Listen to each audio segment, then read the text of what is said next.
You ever seen somebody that's yeah popping off? They're probably having some issues with their own self-regulation. Self-regulation is all about staying in control, being the calm in the storm, being the one that's leading us through it. We're gonna guide us right through this. It's gonna be okay. I've been here before. That's what experience gives you. I've been here before. It's gonna be okay.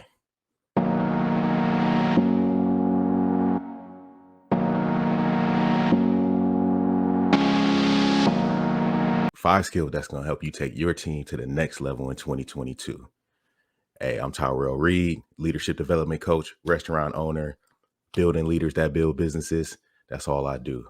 We're going to jump right into it. Today, we're talking about team building and, more importantly, the skills that you need to take your team to the next level. And before we even talk about the skills that you need to, really develop your team and build a team, I think it's important to understand what your team wants and what your team is looking for. Teams are, constantly changing these days. I'm in the restaurant business, so I work with a lot of first-time workers, entry-level workers. I work with a lot of kids and teenagers, folks looking for a second chance. So what I found is that there's a couple of things that they really want from me as a leader and from the leaders in our businesses. First thing they want is to develop skills. And when I say they want to develop skills, they want to know how the task that they're doing, for me and my business is going to help them develop the skills they need to go on and live their lives the way that they want to live. So not everyone who applies for a job with me wants to own or manage a restaurant in their future. They just needed some money and they, needed a job or they needed to earn an income. So here they are, but they still have goals. They still have dreams. They still have things that they want to do in life. What can I do to help you get to that level? So they want to develop skills outside of, the technical skills needed for the job. And then secondly, we're in this COVID environment and there's a lot of stress. People want to manage their stress. They want to find ways to better handle all of the adversity coming at them in their lives. And I know, a lot of folks from the old school, I'm probably guilty of it too, but a lot of, the older generation always looks at the generation behind them as having it easier. And it causes us to discount the stresses that are happening in their lives. But these kids are really going through it. So we got to accept that for what it is and try to help them and give them the skills to manage that. So that's what I'm here to talk about today. And the way that we do that is by building on our emotional intelligence. Emotional intelligence for ourselves as leaders that helps provide a good example and gives them, some real life skills to help build on their own emotional intelligence or EQ, emotional quotient, as we'll talk about. So let's get on into it. What is emotional intelligence? Emotional intelligence, otherwise known as emotional quotient or EQ, is the ability to understand, use, and manage your own emotions in positive ways in order to relieve stress, communicate effectively, empathize with others, overcome challenges, and diffuse conflict, which is huge in the team leadership, space. So if you're a leader of a team or you're building a team or you're running a business, if you can't overcome challenges, if you can't manage conflict, if you can't communicate effectively, it's going to be real hard for you to push that business forward. So you really need to build on your emotional intelligence so that you can, find ways to be adaptable in these different situations that come up. Because one thing that's guaranteed in business is there's going to be a challenge. Something's going to happen. Something's going to come up. And you're going to need to be able to manage that challenge in the best way or most efficient way, or in a way that keeps your team together, whatever that means, you're going to have to manage it. So you really want to build on that, on those soft skills and that emotional intelligence to get there. There's 5 key elements of EQ. First one is self-awareness. Second one is self-regulation. The third one is self-motivation. Fourth is empathy. And the last one is social skills. Building on the skills in those 5 elements will really help you become a next level leader. Self-awareness is exactly what it says. It's awareness of self. If you're self-aware, you always know how you feel, and you also know how your emotions and your actions can affect the people around you. So being self-aware when you're in a leadership position means that you have a clear picture of your strengths and your weaknesses. And it also means that you behave with some form of humility, and having a clear picture of where you're strong and where you're weak helps you manage situations for other people a whole lot better, because in a leadership position, everyone's always looking for us, to be the guide in a challenge. So you really want to understand your strengths and when you're not strong, so that you can put somebody else in a position, to help the team out. The second one is self-regulation.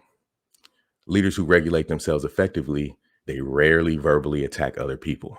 So you ever seen somebody that's yeah popping off?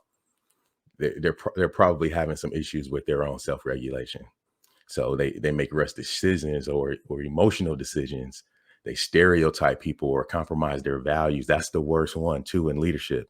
You cannot compromise your values, because you will forever change the standard as soon as you do that. And we'll talk about that we'll get into management stuff later on. But self-regulation is all about staying in control, being the calm in the storm, being the one that's leading us through it. We're going to guide us right through this. It's going to be okay. I've been here before. That's what experience gives you. I've been here before. It's going to be okay. Motivation, self-motivation. Leaders who constantly work towards their goals and work on themselves, they have extremely high standards and they value the quality in their work. That's where motivation comes in. So, and I think there's this misconception about motivation or self-motivation that, if you're a person who's self-motivated, you just wake up and you're ready to just go ahead and attack and just go eat the day and be a lion. Like, you know what I mean? And that's great, because there are some people like that. But to me, self-motivation means that you understand what it takes for you to be motivated. Meaning, I don't always wake up every morning and I'm ready to just go do everything in the world and knock out my whole task list and do all that. I'm self-aware enough to know what it takes for me to get motivated. So if it means I gotta listen to ET in the mornings, or if I gotta, listen to a playlist that I put together, or if I gotta go get that workout to get my mind going, you understand what it takes to motivate yourself. And that to me is more important when it comes to self-motivation, is that you understand yourself well enough to know what it takes to motivate yourself and get yourself going, so that you can get going for your team, because they're watching you. Everyone, they're looking at you. The fourth one is empathy. For leaders, having empathy is critical to managing a team in an organization, because you got to be able to put yourself in somebody else's shoes or in somebody else's position, or understand somebody else's point of view in order to help them get to the next level, or to the point that you're trying to get them to reach. A lot of times leadership, you see things in people before they even really see it in themselves. So you got to be able to change your perspective in order to guide them to where, if you can't understand where they are now, you can't guide them to their next step. You're gonna have to be able to put yourself in their shoes. So that's, to me, that's critically important, is having empathy and understanding what it means, to change your perspective or change your point of view. It's a great way to earn respect and loyalty. It's one of those when you go through it with somebody, because you're not just telling them, you're showing them you understand, you've been there, you've done it. And to me, having empathy is one of those, not just leadership, that's a key skill for life. Like, you just want to be a good person, you need to be able to understand somebody else's perspective in life.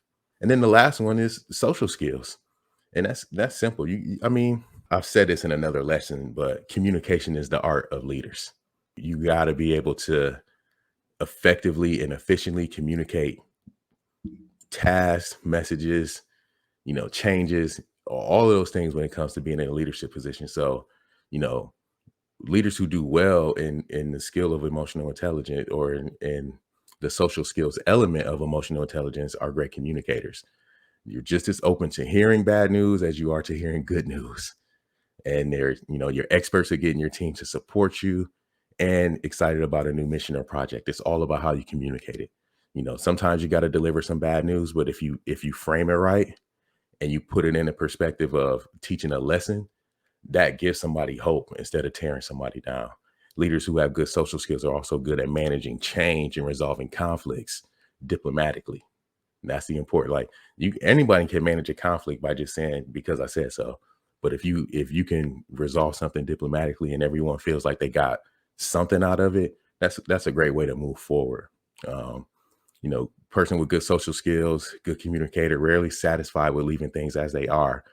They don't just sit back and make everybody do everything. They set examples with their work, and with their, with the way that they carry themselves. So social skills, and it's not, and here's another key thing. I just thought about this. Social skills are not only verbal skills. Some folks are great writers. Some folks are, you know, great at just being a support, to the team, or just coming in with a timely comment. It doesn't mean that you're standing, having social skills means that you're standing at the front of the class and giving a speech. There's other ways to display your good social skills. Sometimes you're just really good at listening. Another one that is, often forgotten. Like, how can you be a great leader if you can't be a great listener? How can you even understand someone's point of view if you can't even hear what they're trying to tell you? If you can't even receive the message, you know what I mean? So that's it. Those are the skills. We're gonna keep doing this.